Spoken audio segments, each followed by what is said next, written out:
Root beer. Ready up live. Ready up live. Ready up live. Hey guys, and welcome to Halo 4 News Recap with Minolta 1034. Ah! Most shows won't start like that. This is a new series. I'm going to recap you guys on exactly what's going on in the Halo 4 world. It's going to be brief overviews of some major stories that have come out. If you want a lot more in-depth coverage, check out Duquesne23. I'll put a link right there. He's a partner with Ready Up Live. Duquesne is awesome, so you should check him out. We've seen a bunch of new maps. We've seen Complex, and we've seen the mysterious remake map has been revealed. It's called Ragnarok, but of course, everyone knows it's Valhalla. Frankie said that this was going to be like the least controversial map. I don't know if I would agree with that. Me personally, I would have rather seen the Pit or Guardian, but you know, whatever.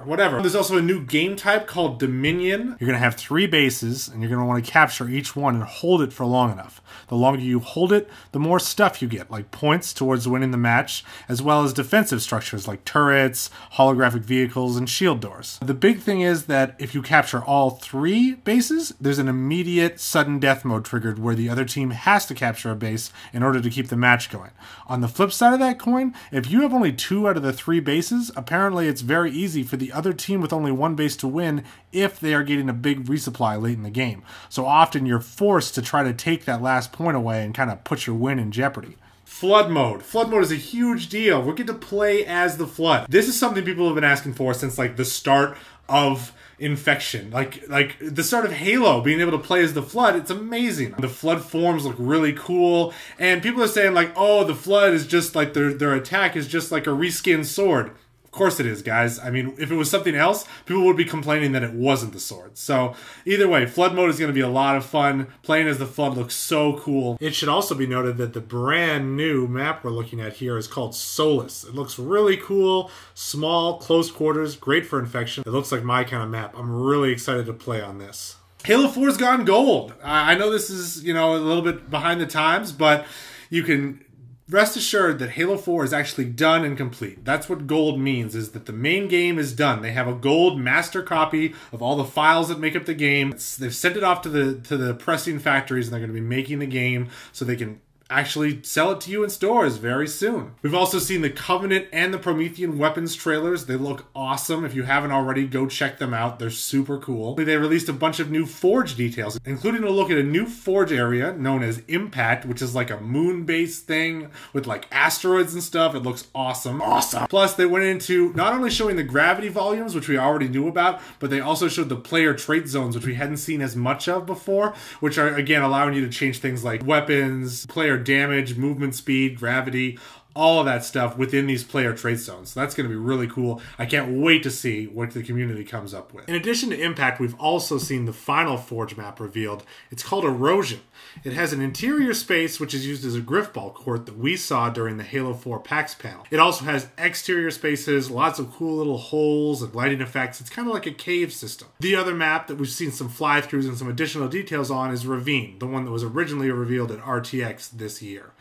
All the maps look really awesome, and all 3 have separate palettes, which means that there's going to be unique pieces for each map, which is a huge relief to someone like me who hated Reach's Forge maps after a while because they were all so great.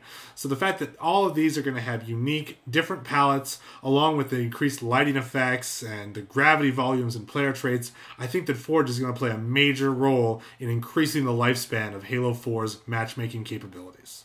The Bulletin this week also covered some cool things like the progression system that's built into the game, which Greenskull covers in his video. You can click here to watch it. It also covers the size of the UNSC Infinity when compared to other ships. And let me just say, take a look at this picture. It is massive.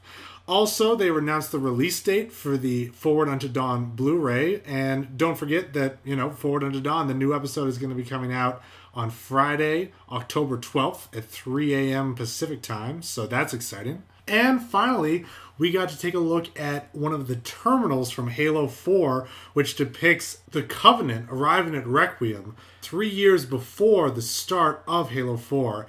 And it shows that these elites and everyone are obviously loyal to the Forerunners just from the dialogue. Go check it out now. The other thing that's come out recently, and it's not really news in my opinion, so Microsoft's updated its game content usage rules. If you're going to put out content and monetize it, such as this video right now that you are watching, they're not going to allow that. This actually happened months ago. And I don't know why all of a sudden it's become a big deal, but I just wanted to reassure you guys that Ready Up Live, we're not in any kind of jeopardy, first of all. When this happened a couple of months back and they updated their game content rules, we partnered up with IGN. It's been fantastic. Honestly, even if it hadn't have happened, I'm pretty glad we partnered with IGN. They've been really, really awesome to us. Awesome. These game content rules are not going to be like shutting down every YouTuber out there and like kill the Halo community. First off, I'd point to the fact that they've been out for months. So like the Halo community has still existed and continues to exist. Secondly, you can actually look to a post that Frankie made on NeoGAF where he specifically said that they weren't coming after kids that are just recouping their costs or, you know, they're not going to be shutting down your streams. It's only to go after big companies. Like if you're a huge company and you're taking Halo content without the permission of Microsoft, yeah, you're going to get in trouble if you're making money off of it because, you know, you're a gigantic company. If you're someone in your bedroom or your office, it's probably not as big of a deal. These rules weren't drafted like just for Halo. This was made up by like Microsoft's legal team up in the sky, probably with no input from 343 whatsoever. Because these are things for all Microsoft games, not just Halo. But you better believe that when Microsoft is considering legal action, they're going to come to 343 and discuss it with them. If, you know, Microsoft said, oh, those Ready Up Live guys sure are, you know, using all your content and whatnot, we should shut them down. I'm pretty sure at 343 they'd say, whoa, we don't want to shut down Ready Up Live. Just like anyone else out there, they'd say, whoa, you know, these are our fans and we want to protect them. Remember guys, this is 343 we're dealing with. They're fantastic to us. I mean, let's not deny it. I can't think of a single other game company that's as loving and respectful towards their fans as 343. I mean, the stuff that they do, it's just incredible. There's no way to describe it. In summation, my stance on this is that, yeah, these new rules do suck. They could allow 343 to shut, you know, YouTube channels down and stuff like that, but just the fact that they could do it doesn't mean that they're going to do it. And again, I just point to the fact that this is 343. They're awesome. They're cool. Do not worry, all right? Thanks for joining me for the first Halo 4 news thing. Oh, and just in case you were wondering, don't worry. The mug's still around. Catch you later. Did I just make a clicky noise? And what am I doing with my life? I got a Penny Arcade mug. Good day.